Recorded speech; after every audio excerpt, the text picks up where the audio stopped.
जय जगन्नाथ जय Shriram welcome to Heart of Education YouTube channel. आपण मैंने समस्ते मन जो मैंने नीट 2026 में प्रिपरेशन होउछथि समस्त माइंड रे क्वेश्चन थाए कि सम रे एडमिशन करिया गेले बा सम 1 सम 2 ई सब कॉलेज रे एडमिशन करिया कहले हमको कोन प्रोसीजर रहइबो तार फी स्ट्रक्चर कोन रहइबो केमते एडमिशन हुए पूर्व किछि बुकिंग करिया पड़े कि कोन ए सब रिलेट सब कंफ्यूजन आपण गोटे वीडियो रे क्लियर हबो।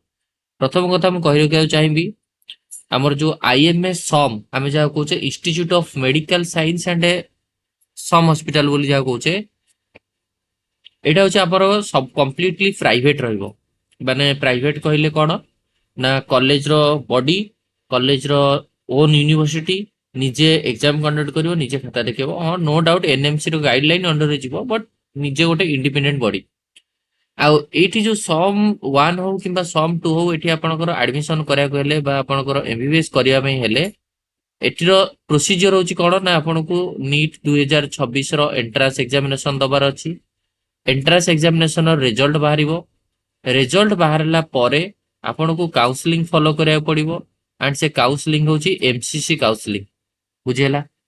एमसीसी माने मेडिकल काउंसलिंग कमिटी। आउ आपण माने बहुत पिला माने क्वेश्चन पचारछन्ती कि आगुरु जाके कॉलेज रे किछि सीट एमती किछि बुक ऑप्शन अछि कि सीट बुकिंग करिवार अछि कि जो सीट बुकिंग कर देले हमकु नीट रो रिजल्ट परे टिके एडमिशन करे सुविधा हो बोली। बट मु आपन कहबी पूरा पूरा माने कंप्लीटली रॉन्ग एटा कोनोसी सीट बुकिंग प्रोसीजर हुए नाही।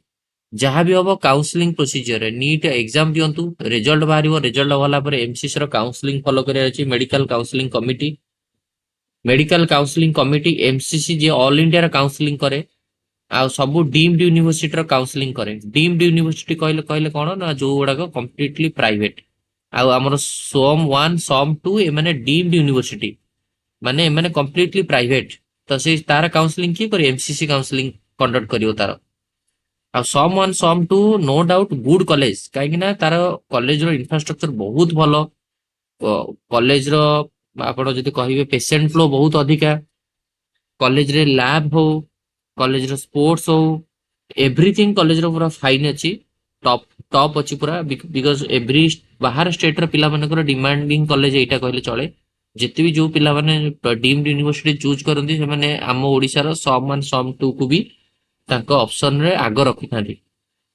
तेणु करी यार एमसीसी काउंसलिंग फॉलो करे कौन सेमती सीट बुकिंग हेरिका हेमती किसी प्रोसीजर आगुरु करिवार नथाय। तापरे बुझेला नेक्स्ट होची आपनकर बजेट केते एठी खर्च होय। बजेट होची देखंतु एठी हमरो एठी 250 सीट्स रहिछि टोटल ऊपरे सम 1 सॉरी सम 1 कथा मु कहूची 250 सीट अछि। 250 सीट रु आपनकर 212 सीट एठी देखंतु 212 टा सीट होची आपनकर रहिबो कोन ना जोटा मैनेजमेंट सीट बोली कहूची माने जार फी स्ट्रक्चर 21 लक्ष 95,000 पर आनम।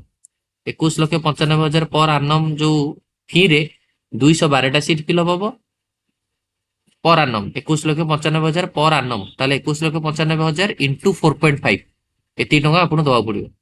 किंतु आउ जो 38 टा सीट रहिला सी रहइबो छ आपनकर NRI seat non residents of India जो मानकर एनआरआई कैटेगरी थिबो एनआरआई सर्टिफिकेट प्रॉपर थिबो डॉक्यूमेंट सब रेडी थिबो ताहले आपनको लागिबो 50,000 यूएस डॉलर पर आनम 50,000 यूएस डॉलर। तो आपण देखो तो डॉलर रो प्राइस से टाइम रे जहा थिबो से अनुसार 50,000 डॉलर पर आनम आपनको लागिबो सेटा भी से 4.5 इयर्स दवा पड़ियो। ताहले एथिरो हम एतिकी क्लियर हेले कोन ना आपनकर 212 टा सीट फिलअप हबो 21 लक्ष 95,000 पर आनम रे जो सीट रे हम माने भी भाग नै परिया एमसीसी काउंसलिंग थ्रू रे।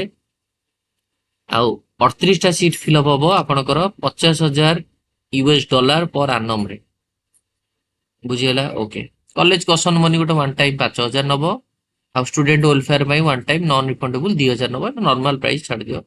हॉस्टल रो फैसिलिटी सेमती अछि 2 बेडेड नॉन एसी आपनको 70,000 टका लागियो पर आनम। 2 बेडेड नॉन एसी रूम थिबो 2टा बेड थिबो। 3 बेडेड एसी वाला पड़िबो आपनको लक्ष 5,000 पर आनम 3टा बेड एसी।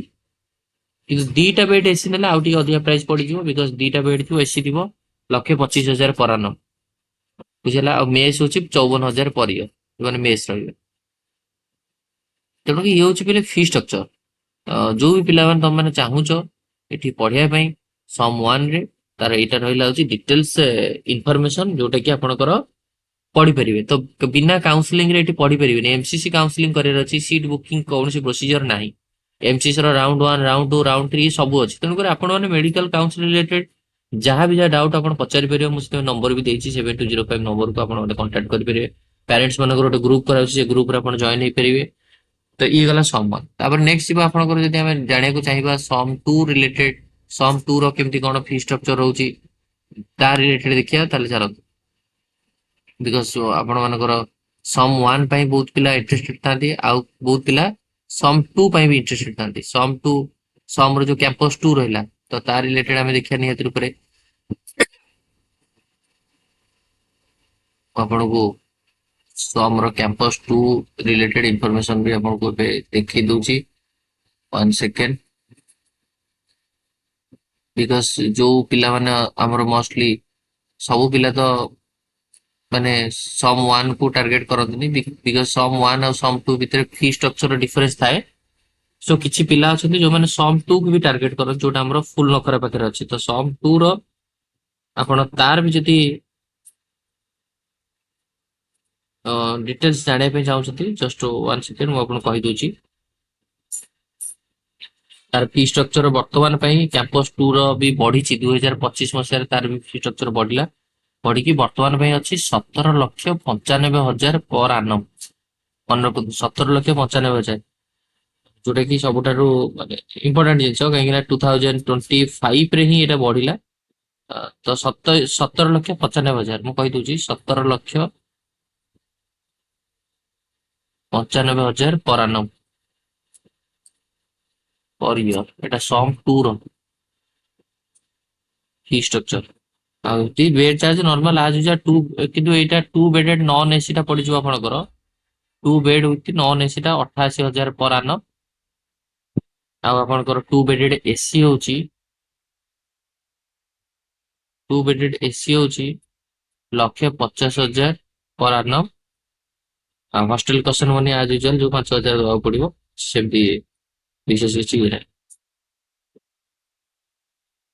ତ ପିଲେ ମୁଁ ତମ ଆଉ ଗୋଟେ କଥା ବି କହି ରଖିବାକୁ ଚାହିଁବି, ଅ, ଯୋଉମାନେ ସମ୍ 2 ବି ପଢିବାକୁ ଚାହୁଁଛ, ସେମ୍ ପ୍ରୋସିଜର ସମାନ।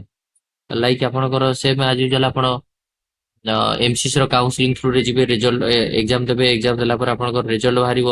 ରେଜଲ୍ଟ ବାହାରିଲା ପରେ ଆପଣଙ୍କର ସେଇ ଅନୁସାରେ କରେକ୍ଟ ପ୍ରୋସିଜର ଅନୁସାରେ ଏମସିସି କାଉନସିଲିଂ ଥ୍ରୁରେ ଆପଣ ଯିବେ। ଆଉ ଏମବିବିଏସ୍ ର ସିଟ୍ ଆପଣ ଯଦି କହିବେ, ଏଠି ଆପଣଙ୍କର 200 ସିଟ୍ସ ରହିଛି।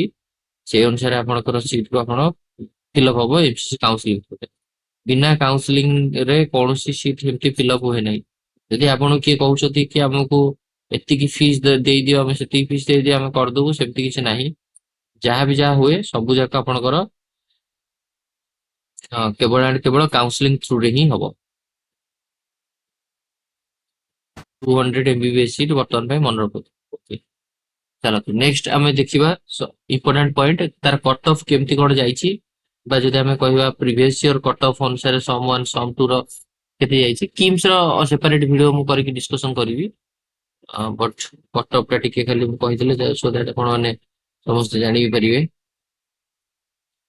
ଡିମ୍ଡ ୟୁନିଭର୍ସିଟି ସବୁବେଳ ପାଇଁ ମନେ ରଖନ୍ତୁ, ଡିମ୍ଡ ୟୁନିଭର୍ସିଟିର ସବୁବେଳ ପାଇଁ କଟ୍ ଅଫ୍ ଟିକେ ଲୋ ଯାଏ, କିନ୍ତୁ ବଜେଟ ଅଧିକା ଥାଏ। ଏମିତି ନାହିଁ କି ମାନେ ବଜେଟ ଆପଣଙ୍କର କମ ବୋଲି, ଯେହେତୁ ଏତେ ବଜେଟ ଅଧିକା ଅଛି, so that R cut off ସେଇ ଅନୁସାରେ ରହିବ।